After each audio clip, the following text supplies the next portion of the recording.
Hare Krishna. Today we'll be discussing translation and explanation of Srimad Bhagavad-Gita, Chapter 9, Text 8. The whole cosmic order is under me. By my will it is manifested again and again, and by my will it is annihilated at the end. This matter is the manifestation of the inferior energy of the Supreme Personality of Godhead. This has already been explained in several times. At the creation, the material energy is let loose as a Mahatattva, into which the Lord, as his first Purusha incarnation, Mahavishnu, enters. He lies within the casual ocean and breathes out innumerable universes, and into each universe the Lord again enters into as a Garbhodakasya Vishnu. Each universe is in that way created. He still further manifests himself as a Sirodakasya Vishnu, and that Vishnu enters into everything, even into the minute atom. This fact is explained here. He enters into everything. Now, as far as a living entity are concerned, they are impregnated into the material nature, and as a result of the past deeds, they take different positions. Thus, the activities of the material world begin. The activities of the different species of living beings are begun from a very moment of the creation. It is not that all is evolved. The different species of life are created immediately along with the universe. Men, animals, beasts, birds, everything is simultaneously created, because whatever desires the living entities had at the last annihilation are again manifested. It is clearly stated here that the living entities have nothing to do with this process. The state of being in their past life, in the past creation, is simply manifested again. And all this is done simply by His will. This is the inconceivable potency of the Supreme Personality of Godhead. And after creating different spaces of life, He has no connection with them. The creation takes place to accommodate the inclinations of the various living entities, and so the Lord does not become involved with it. Text 9 Translation. O Dhananjaya, all this work cannot bind me. I am ever detached, seated as true natural. One should not think in this connection that the Supreme Personality of God has no engagement. In his spiritual world, he is always engaged. In the Brahma Samhita it is stated, he is always involved in his eternal blissful spiritual activities, but he has nothing to do with these material activities. Material activities are being carried on by his different potencies. The Lord is always neutral in the material activities of the created world. This naturally is explained here. Although he has control over every minute detail of the matter, he is sitting as if neutral. The example can be given of a high court judge sitting on his bench. By his order, so many things are happening. Someone is being hanged, someone is being put into jail, and someone is awarded a huge amount of wealth, but still he is neutral. He has nothing to do with all that gain and loss. Similarly, the Lord is always neutral, although He has His hand in every sphere of activity. In the Vedanta Sutra, it is stated that He is not situated in the dualities of the material world. He is transcendental to these dualities, nor is He attached to the creation and annihilation of this material world. The living entities take their different forms in the various spaces of life according to their past deeds, and the Lord does not interfere with them. Text and translation. This material nature is working under my direction, O son of Kunti, and it is producing all moving and unmoving beings. By its rule, this manifestation is created and annihilated again and again. It is clearly stated here that the Supreme Lord, although aloof from all the activities of the material world, remains the Supreme Director. The Supreme Lord is the Supreme Will and the background of the material manifestation. Background of this material manifestation, but the management is being conducted by a material nature. Krishna also states in Bhagavad-Gita that of all the living entities in different forms and species, I am the Father. The Father gives seeds to the womb of the mother for the child, and similarly the Supreme Lord by his mere glance injects all the living entities into the womb of a material nature, and they come out in their different forms and species, according to their last desires and activities. All these living entities, although born under the glance of Supreme Lord, still take their different bodies according to their past deeds and desires. So the Lord is not directly attached to this material creation. He simply glances over material nature. Material nature is thus activated and everything is created immediately. Because he glances over material nature, there is undoubtedly activity on the part of the Supreme Lord, but he has nothing to do with the manifestation of the material world directly. This example is given in the Smriti. When there is a fragrant flower before someone, the fragrance is touched by the smelling power of the person, yet the smelling the flower are detached from the one another. There is a similar connection between the material world and the Supreme Personality of Godhead.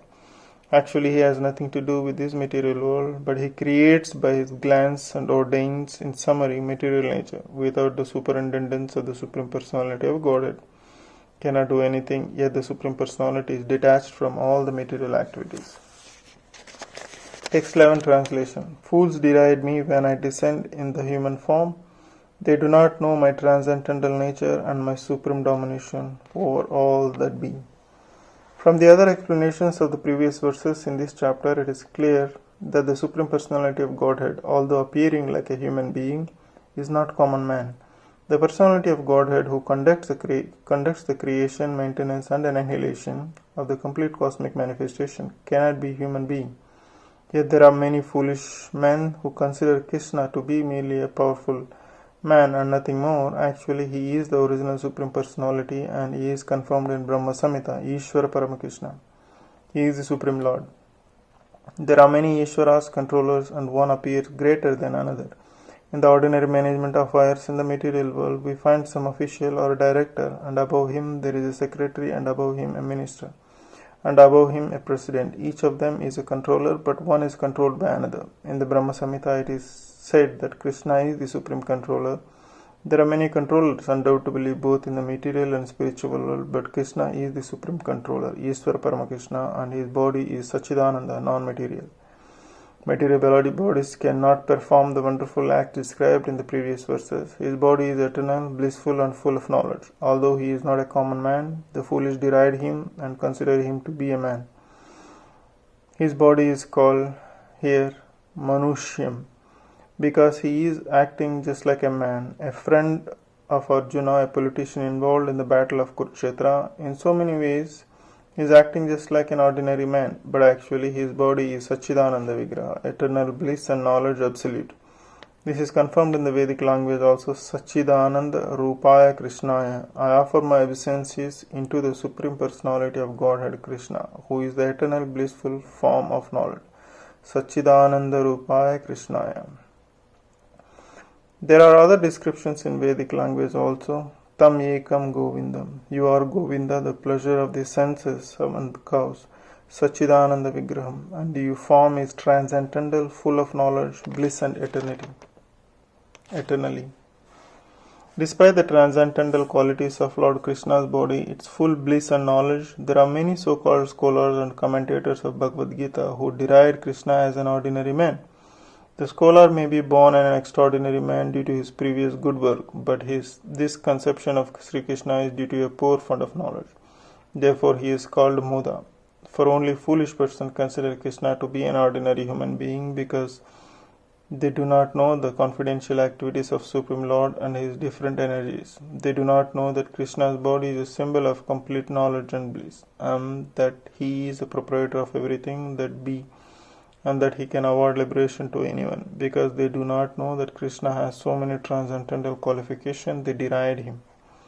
Nor do they know that the appearance of Supreme Personality of Godhead in this material world is a manifestation of his internal energy. He is a master of material energy, as he has been explained in several places. Mama Maya Duratatyaya. He claims that the material energy, although very powerful, is under his control, and whoever surrenders into him can get out of the control of the material energy. If a soul surrenders to Krishna can get out of the influence of material energy, then how can the Supreme Lord, who conducts the creation, maintenance and annihilation of the whole cosmic nature, have a material body like us? So this conception of Krishna is completely foolishness. Foolish persons, however, cannot conceive that the personality of Godhead, Krishna, appearing just like an ordinary man, can be the controller of all the atoms and the gigantic manifestation of the universal form. The biggest and the minutest are beyond their conception, so they cannot imagine that a form like that of a human being can spontaneously control the infinite and and the minute. Actually, although he is controlling the infinite and the finite, he is apart from all these manifestations. It is clearly stated concerning his Yogam Yogeshwaram, his inconceivable transcendental energy, that he is control the infinite and the finite simultaneously, and that he can remain aloof from them. Although a foolish cannot imagine how Krishna, who appears just like a human being, can control the infinite and the finite, those who are pure devotees accept this, for they know that Krishna is the Supreme Personality of Godhead. Therefore, they completely surrender into Him and engage in Krishna Consciousness, devotional service of the Lord. There are many controversies among the impersonalists and the impersonalists about the Lord's appearance as a human being. But if we consult Bhagavad-Gita and Srimad Bhagavatam, the authoritative text for understanding the science of Krishna, then we can understand that Krishna is the Supreme Personality of Godhead. He is not an ordinary man, although he appeared on this earth as an ordinary human. In the Srimad Bhagavatam first canto, first chapter, when the sages inquire about the activities of Krishna, it is stated that his appearance as a man bewilders the foolish. No human being could perform the wonderful acts that Krishna performed while he was present on this earth. When Krishna appeared before his father and mother, Vasudeva and Devaki, he appeared with 4 hands, but after the prayers of the parents, he transformed himself into an ordinary child. His appearance as an ordinary human being is one of the features of his transcendental body. In the 11th chapter of Gita also it is stated, Tenaiva Rupena, Arjuna prayed to see again the form of the 4 hands, and when Krishna was thus petitioned by Arjuna, he again assumed his original form. All these different features of the Supreme Lord are certainly not those of any ordinary human being. Some of these who deride Krishna, who are infected with the Mayavadi philosophy, quote the following words from the Srimad Bhagavatam to prove that Krishna is just an ordinary man. Aham sarveshu bhuteshu bhutatma vastita sadha. The Supreme is present in every living entity. We should better take note of that particular verse from the Vaishnava Acharyas like Jiva Goswami. Instead of following the interpretation of unauthorized persons who deride Krishna, Jiva Goswami, commenting on this verse, says that Krishna in his planetary expansion as a Paramatma is situated in the moving and non-moving entities as a supersoul. So any neophyte, a devotee who simply gives his attention to the Archa Murti, the form of the Supreme Lord in the temple, and does not respect other living entities as uselessly worshipping the form of the Lord in the temple. There are 3 kinds of devotees of the Lord, and the neophyte is the lowest stage. The neophyte devotees gives more attention to the deity in the temple than to other devotees. So Jiva Goswami warns that this sort of mentality should be corrected. A devotee should see that Krishna is present in everyone's heart as a Paramatma. Therefore, everybody is the embodiment of the temple of the Supreme Lord, and as such, as one offers respect to the temple of the Lord, you should simply properly respect each other and everybody in whom the Paramatma dwells. Everyone should therefore be given proper respect and should not be neglected. There are also many impersonalists who deride temple worship. They say that since God is everywhere, why should one restrict himself to temple worship?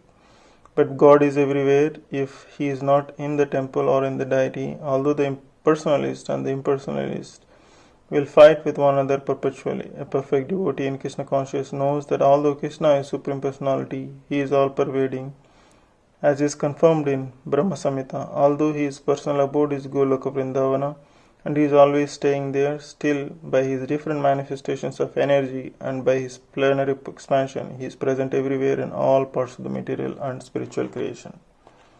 Which ends the translation and explanation of text 11 of Srimad Bhagavad-Gita of chapter 9. Hare Krishna, keep listening. Thank you so much.